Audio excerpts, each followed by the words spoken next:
This is a very quick comparison to change your F-log color space to ACES color space. We will do two tests today. The first test will be by utilizing the native LUT provided by Fujifilm on its official website. The second one will be utilizing the color space transform tool in the library of DaVinci Resolve. The first one is exactly untouched image from F-log, shot with standard camera settings mentioned in the starting first 3-4 seconds.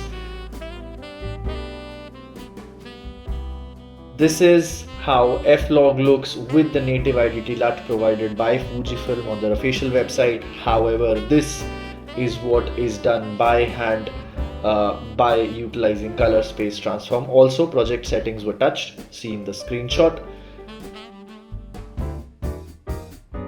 Now this is a quick comparison between all three windows, three color spaces: F-log color space, Fuji IDT color space, and CST touched color space. This is how the waveforms look.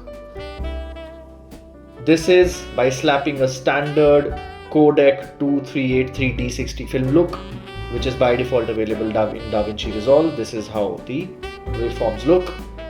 Thank you so much. Wait for more videos.